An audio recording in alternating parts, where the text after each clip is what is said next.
Hi friends, அடிக்கிற வெயிலுக்கு okay மடையில் போய் குளிச்சுட்டு வரலாம் அப்படின்னு சொல்லிட்டு கிளம்பி நாங்கள் போயிட்டோம். இப்போ பார்த்தீங்கன்னா ஃபஸ்ட்டு நான் தான் போகிறதா இருந்தேன். அப்புறம் தானியம் வரேன்னா, அப்புறம் பக்கத்து வீட்டு பாப்பாவும் வரேன்னா, சரி ஓகேன்னு சொல்லி அவங்களையும் கூட்டிகிட்டு போயிட்டோம். அங்கே போனால் பாருங்கள் 2 பேரும் எவ்வளோ ஜாலியாக நல்லா குளிச்சிட்ருக்காங்கன்னு. அவங்க ரொம்ப ஹாப்பியாகவே நல்லா குளித்தாங்க. ஏன்னா வெயில் அவ்வளோன்னு அடிக்குது.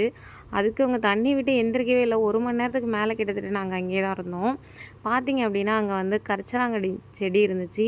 இது வந்து நம்ம தலைக்கு தேய்ச்சி குளித்தா இன்னுமே ரொம்ப குளிர்ச்சி, ரொம்பவுமே நல்லது உடம்புக்குமே. நமக்கு சூட்டெல்லாம் தணிக்கும் அப்படின்னு சொல்லுவாங்க. முடிக்குமே ரொம்பவே நல்லது. அதனால் நாங்கள் இந்த செடியெல்லாம் பறிச்சிட்டோம். இந்த இடத்துல எல்லாம் இன்னும் கொஞ்சம் செடியும் இருந்துச்சு. எல்லாத்தையும் பறித்து அங்கே ஒரு கல் கிடச்சிச்சு. அந்த கல்லை வச்சு பார்த்திங்க அப்படின்னா நான் நல்லா நசுக்க ஆரம்பிச்சிட்டேன். அதனால் நசுக்கி அந்த கீழே இருந்த தரையும் வந்து சிமெண்ட் தரையா ரொம்ப வழவழன்னு இல்லை. அப்புறம் கல்லுக்கு அதுக்கும் போட்டு நல்லா தேய்ச்சி நல்லா நசுக்கி ஒரு வழியாக வந்துட்டு அதை நல்லாவே நைஸாகவே மயஞ்சி வந்துருச்சு. ரொம்ப நைஸாக வரல, இந்த அளவுக்கு பார்த்திங்கன்னா இந்த அளவுக்கு வந்துருச்சு.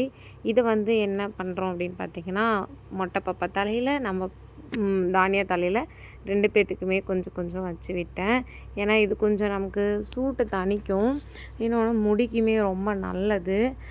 ரொம்ப குளிர்ச்சியான ஒரு பொருள் தான் இந்த ஒரு செடி தான் இந்த கரிசலாங்கண்ணி.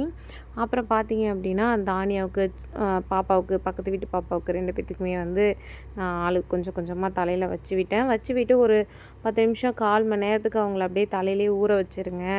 அப்போ தான் வந்துட்டு நல்லாயிருக்கும் அப்படின்னு சொல்லிட்டேன்.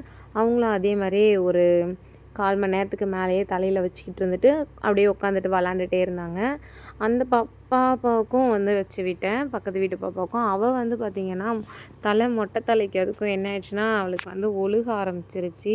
நம்ம தானியாவுக்கு கொஞ்சம் முடி இருந்ததுனால அவளுக்கு ஓகே, அப்படியே கொஞ்சம் நின்றுச்சு. பாப்பாவுக்கு பாவம் மொட்டை அடிச்சிருந்ததுக்கு அதுக்கும் வைக்கும்போது என்ன ஆயிடுச்சுன்னா ரொம்பவே ஒழுகிடுச்சு. அதோடையுமே நான் அவளுக்கு அப்பயுமே கொஞ்சம் வச்சு விட்டேன். அவள் எனக்கும் வச்சு விடுங்க அத்தை அப்படின்னு சொல்லிட்டு இருந்தா. அப்புறம் அதனால் அவளுக்கும் கொஞ்சமே வச்சு விட்டேன். வைக்கும்போதே ரொம்பவே ஒழுக ஆரம்பிச்சிருச்சு. சரின்னு சொல்லிட்டு அப்புறம் அதோடையே வந்துட்டு வச்சு விட்டாச்சு. வச்சு விட்டுட்டு அப்புறம் நான் திரும்ப வந்து பாப்பாவுக்கு அந்த முகத்துலலாம் வடிஞ்சதெல்லாம் தண்ணி வச்சு தொடச்சி விட்டுட்டேன். அப்புறம் அதுக்கப்புறம் வடியலை, அப்படியே தலையிலே இருந்துச்சு. அதுக்கப்புறம் பாப்பாவுக்கும் நல்லா வச்சு விட்டுட்டு 2 பேரும் சரி ஓகே உட்காந்து விளாடுங்க, நான் என் தலைக்கு வச்சுக்கிட்டு துணியெல்லாம் துவைச்சிட்டு வந்துடுறேன், துவைச்சிட்டு வந்துட்டு நம்ம வீட்டுக்கு கிளம்பலாம் அப்படின்னு சொல்லிட்டேன். அதே மாதிரி பாப்பாவுக்கும் வச்சு விட்டுட்டேன். பாப்பா தானியா 2 பேருமே போயிட்டு விளாட ஆரம்பிச்சிட்டாங்க. அதுக்கப்புறம் நான் என் தலைக்கு வைக்க ஆரம்பிச்சிட்டேன். கொஞ்சம் கம்மியாக தான் இருந்துச்சு, அவ்வளோவா பத்தலை. ஏன்னா தழை கம்மியாக தான் கிடச்சிச்சு. ஏன்னா இப்போது அடிக்கிற வெயிலுக்கு கரிசலாங்கண்ணி வந்து எப்பயுமே நீரோட்டத்தில் தான் நல்லா வளரும், கிடைக்கல. அப்புறம் இருந்த தழையை வச்சு நானுமே என் தலைக்கு நல்லா அப்ளை பண்ணிக்கிட்டு துணியெல்லாம் துவைச்சிட்டு குளிச்சுட்டு கிளம்பிட்டோம். Bye friends.